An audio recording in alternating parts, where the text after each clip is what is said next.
Hello, I'm Chris Smith with the Wildlife Management Institute. This presentation on understanding the role and responsibilities of a state Fish and Wildlife Commission and Commission members was produced as a supplement to the 2022 edition of the Association of Fish and Wildlife Agencies Commission Guidebook. The updated guidebook and additional materials discussed in this presentation are designed to provide a background on why citizen commissions were established, what role they play in governing fish and wildlife in the United States, and how they can be most effective working with their state agency and the public to assure continued conservation of our treasured resources. This project was funded by a multi-state conservation grant with funds from the Wildlife and Sport Fish Restoration Program jointly managed by the Association of Fish and Wildlife Agencies and the U.S. Fish and Wildlife Service. The Wildlife Management Institute staff that worked on this project has a combined total of more than 100 years of experience working for state fish and wildlife agencies and their commissions or boards across the country, literally from Alaska to Florida. We appreciate the support of the Association of Fish and Wildlife Agencies for this project and are honored to be able to serve state agencies and their commissions through this work. We also want to thank all the members of the state fish and wildlife commissions or boards for the service you provide. We know how demanding your job is, and we hope this information is helpful to you.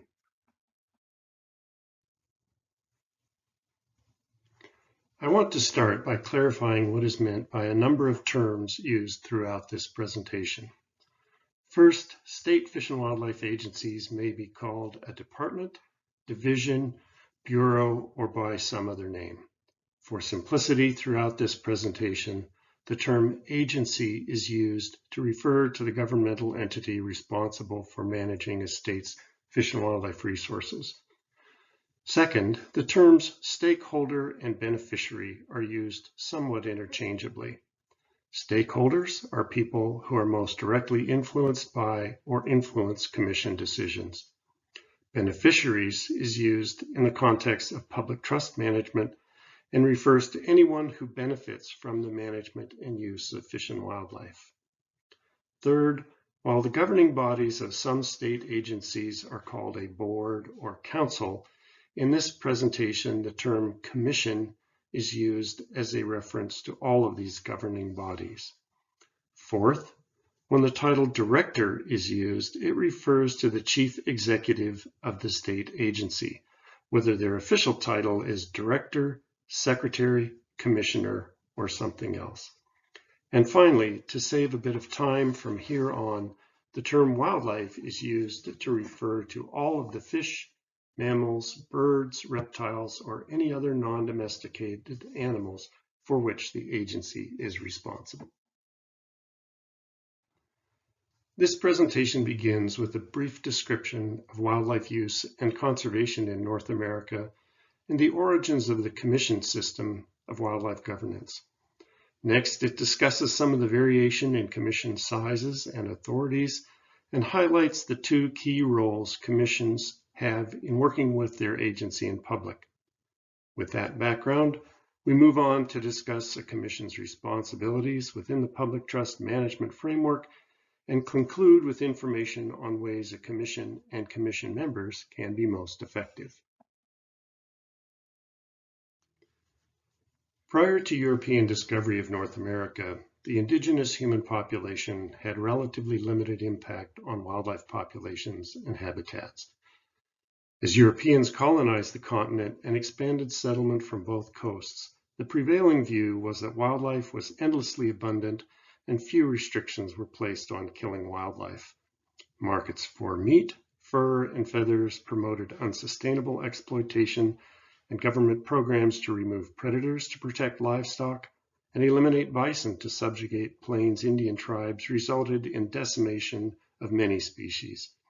At the same time, agriculture, timber harvest, and industry had major impacts on habitat.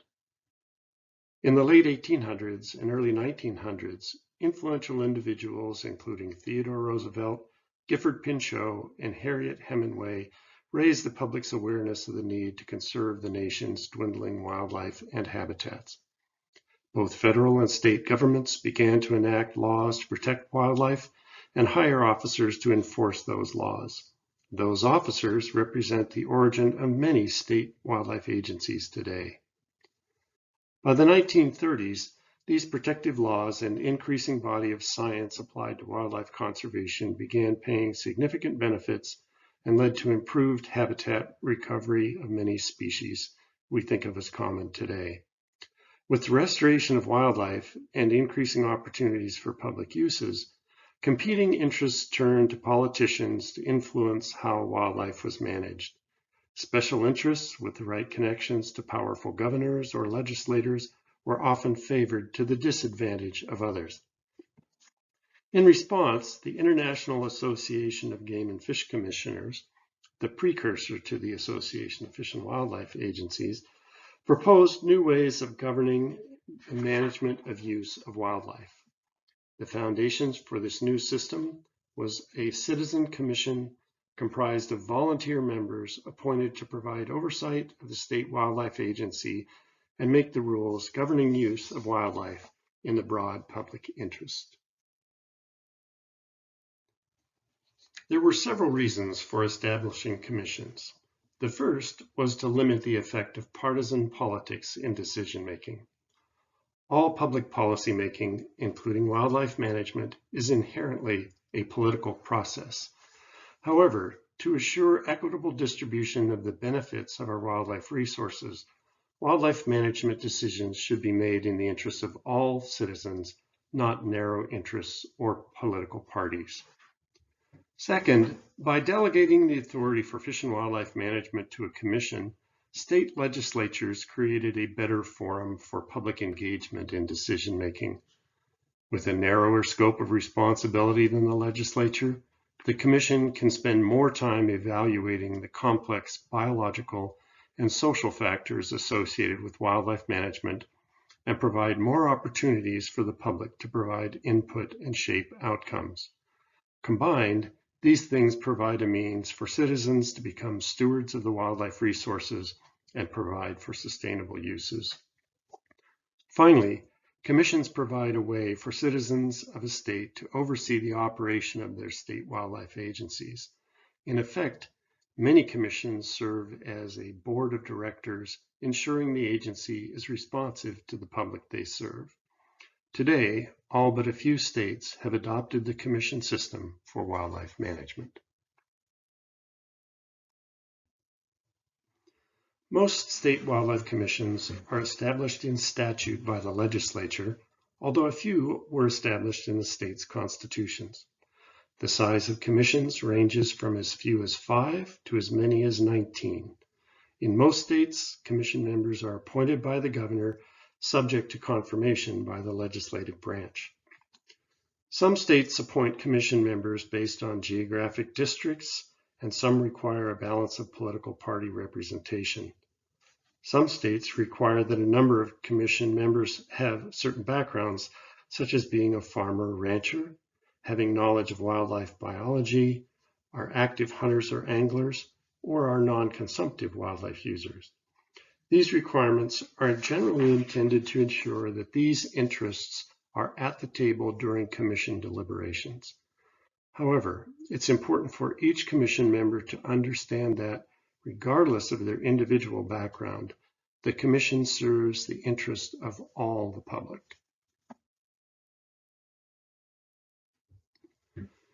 Most commissions are granted some level of delegated decision-making authority by their state legislature. A commission's authorities and constraints vary among the states, but most commissions have the power to set seasons, bag limits, and other rules for hunting, fishing, and trapping. Many commissions also have formal authority for setting wildlife management policies to be implemented by the agency, and some commissions have authority to set agency budgets and provide fiscal oversight.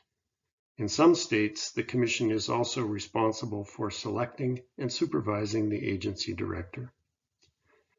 State legislatures also pass laws that impose constraints on commissions.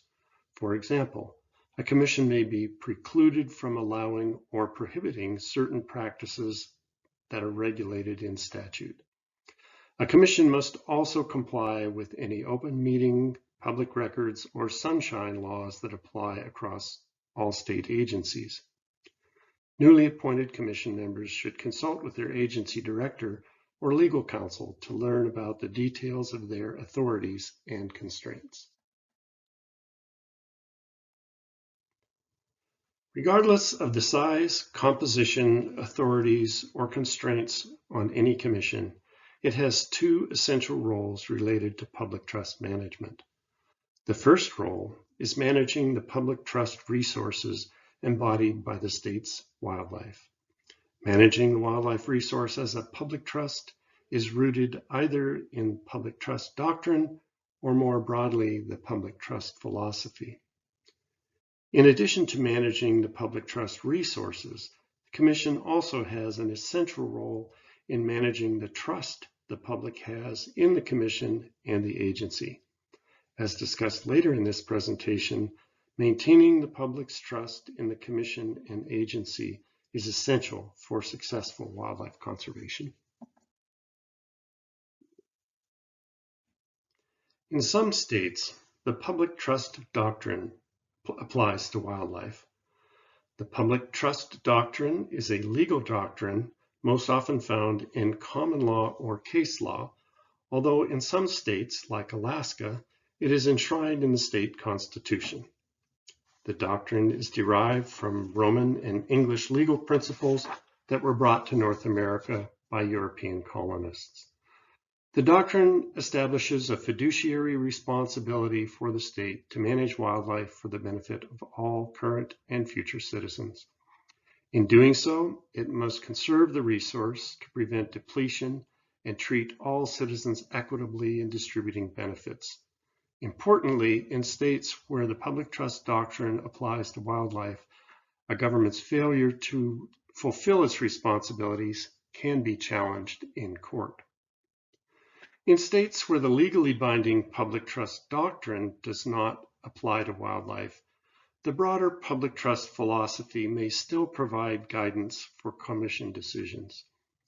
Research has shown that elements of public trust philosophy, including the idea that human well-being depends on nature, that some resources such as air and water are not suitable for private ownership, that all citizens have equal rights to the benefits of natural resources, that the needs of future generations must be considered, and that the government is accountable to the people are common across many cultures and through time.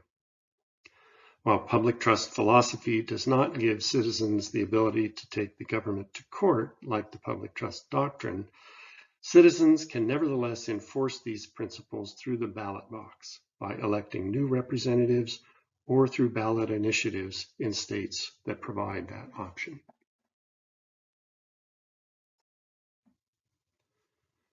Whether wildlife conservation in your state is guided by the public trust doctrine or public trust philosophy, there are four basic elements to the system. The first element is the assets of the public trust, that is, all the species of wildlife under the Commission and agency's jurisdiction. The current populations and habitats they occupy represent the corpus of the trust that must be maintained or enhanced to provide benefits to the citizens. The second element is the stakeholders or beneficiaries of the trust. This includes all citizens in both current and future generations. It's easy to identify some of these beneficiaries, like hunters and anglers, who derive benefits from their use of the resource. Other beneficiaries might not come to mind as quickly, but are no less important. Examples include farmers or ranchers who benefit from management of wildlife at levels that reduce economic impacts on their crops or livestock. Drivers whose chance of colliding with a deer or elk are reduced through management to control the size of the herds are also beneficiaries of public trust management.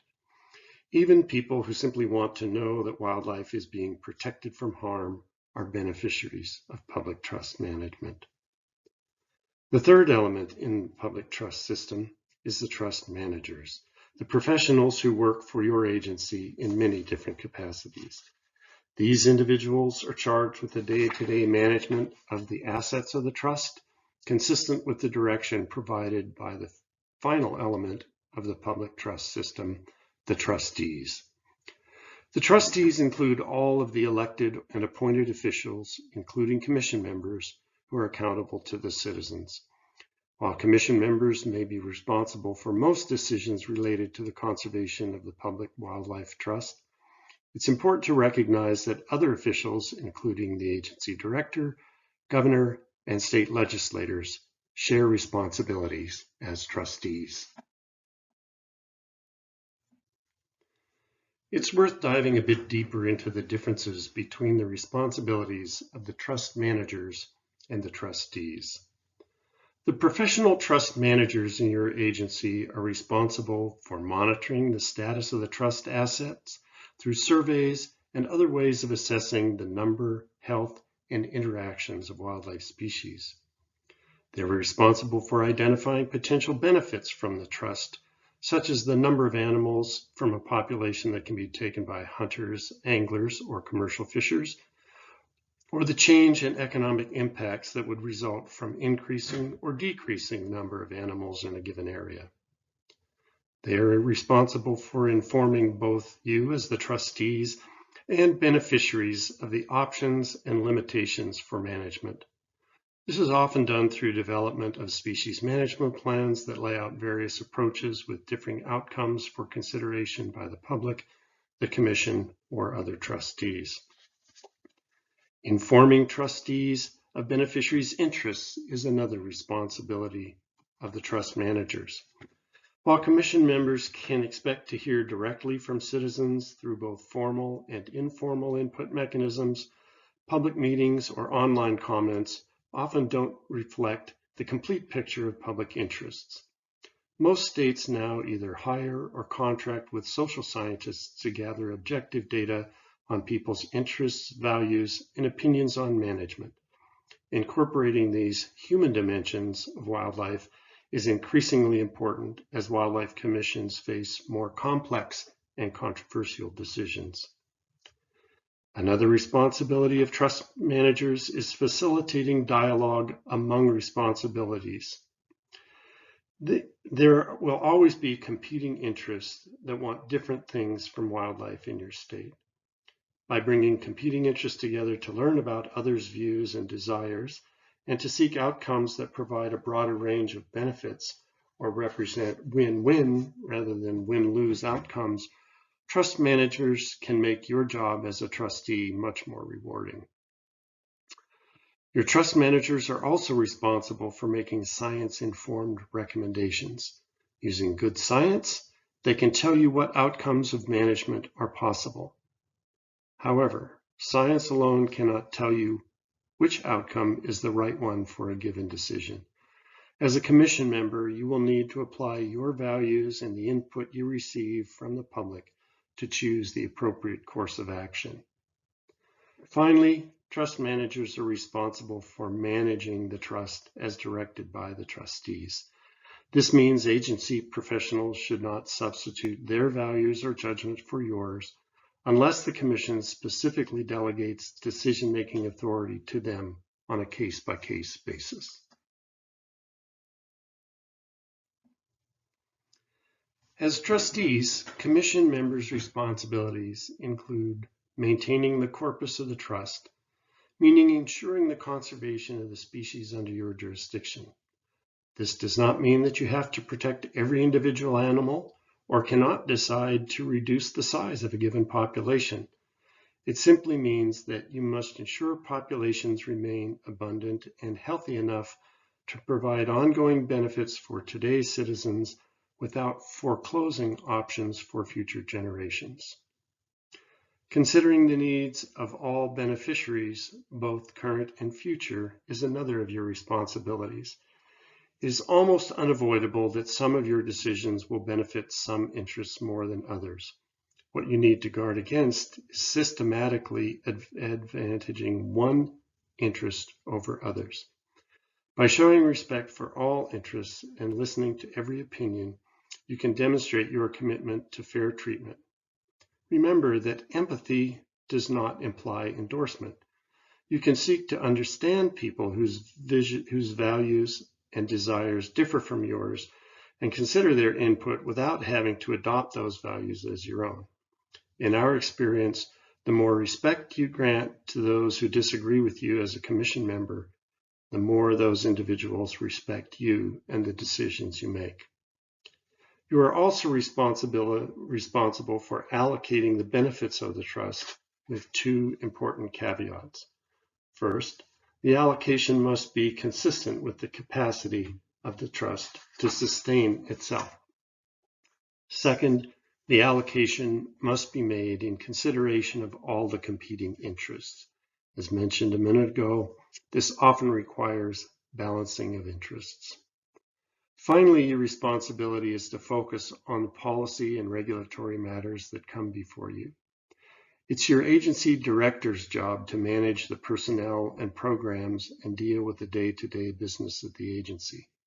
A solid partnership built on mutual respect for the different roles is the key to successful wildlife conservation. The decisions you make as a commission member should be based on information from 5 sources.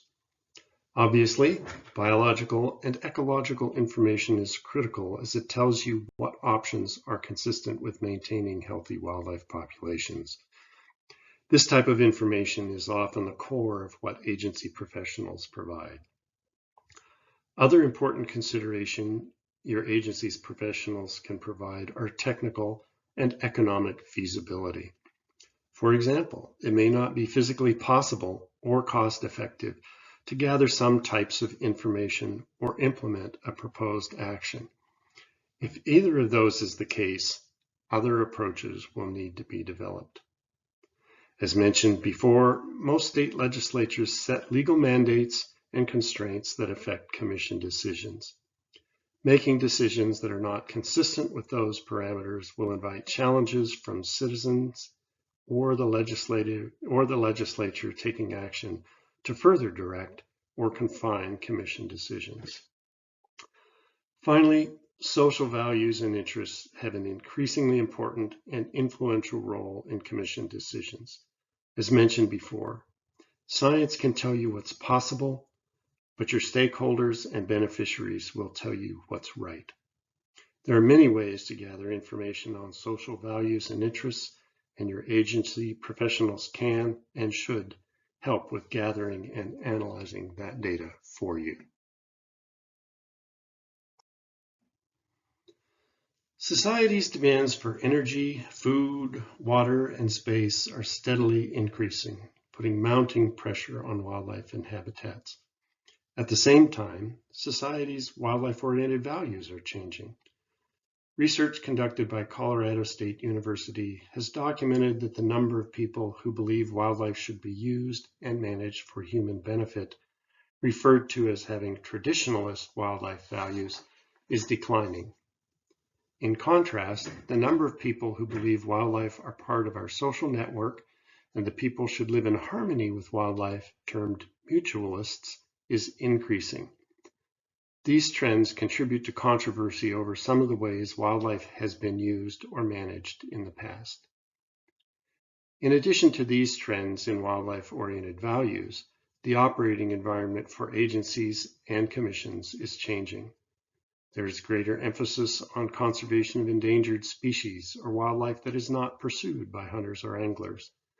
Emerging threats like chronic wasting disease, white nose syndrome, or harmful algal blooms in fresh and marine systems add complexity to management.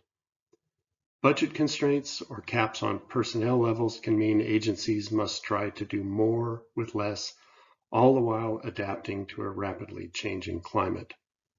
Finally, low trust in government combined with polarization and declining civility in public policy making add to the challenge commissions face.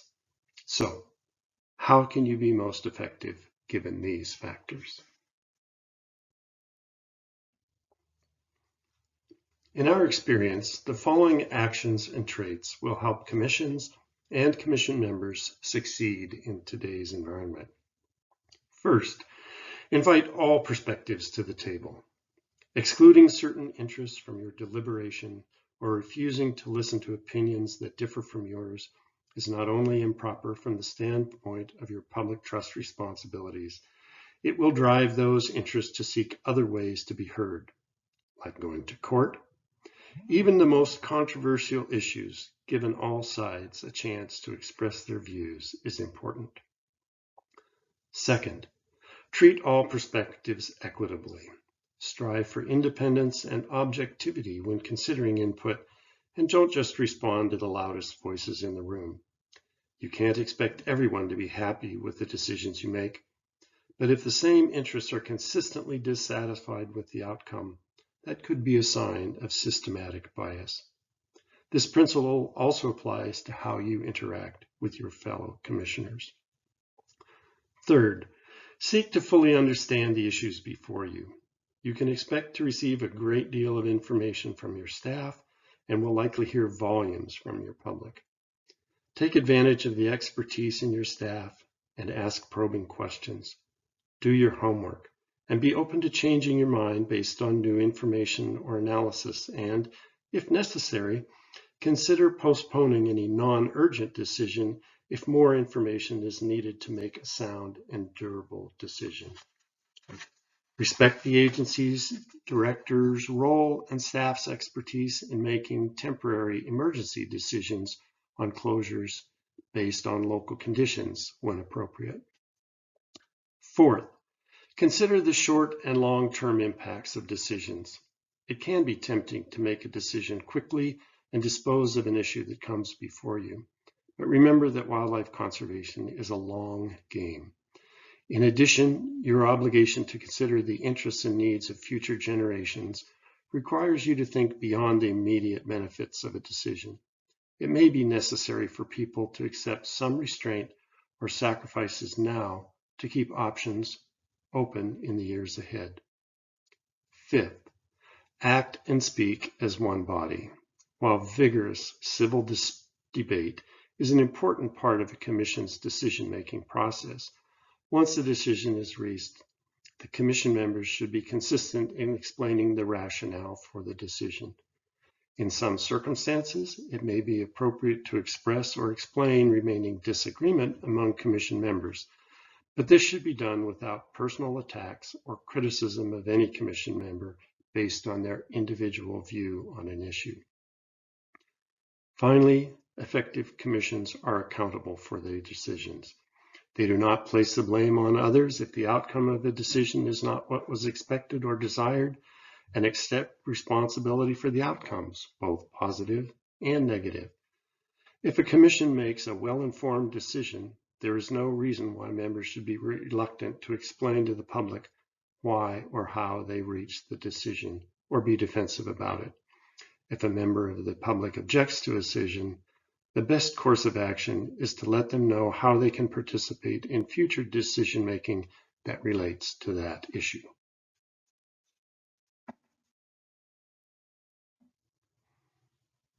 At the beginning of this presentation, I said that in addition to managing the public trust resources, one of your essential roles is managing the public's trust in the commission and agency.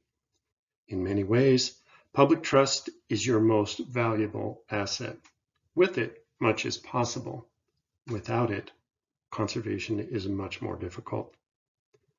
Trust in government in general has declined markedly over the past 50 years. While surveys show that wildlife agencies are among the most trusted sources in government, trust is easy to lose and very hard to regain. The keys to maintaining the public's trust in the commission and agency include being open, honest, and fair with all interests, treating everyone with respect, whether you agree with them or not, and reliably setting and meeting expectations. Being as transparent and inclusive as possible is essential. Serving as a Wildlife Commission member can be a demanding task. You can expect to hear a wide range of opinions, some of which will be expressed with strong emotion. Rather than dismissing that emotion, remember that if people were not passionate about wildlife, there would be less public support for conservation. I hope you found this brief presentation helpful in understanding the role of a state wildlife commission and commission members. It has been an honor for the staff of the Wildlife Management Institute to compile this information in support of the Association of Fish and Wildlife Agencies. You can find more information about the concepts discussed in this presentation, as well as other helpful resources in the Association of Fish and Wildlife Agencies Commission Guidebook. The guidebook is available on the Association of Fish and Wildlife website.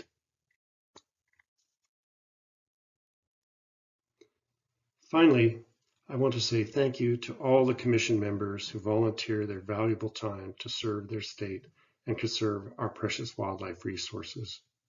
You truly make a difference for the well-being and benefit of your state's wildlife, as well as the citizens today and for generations to come.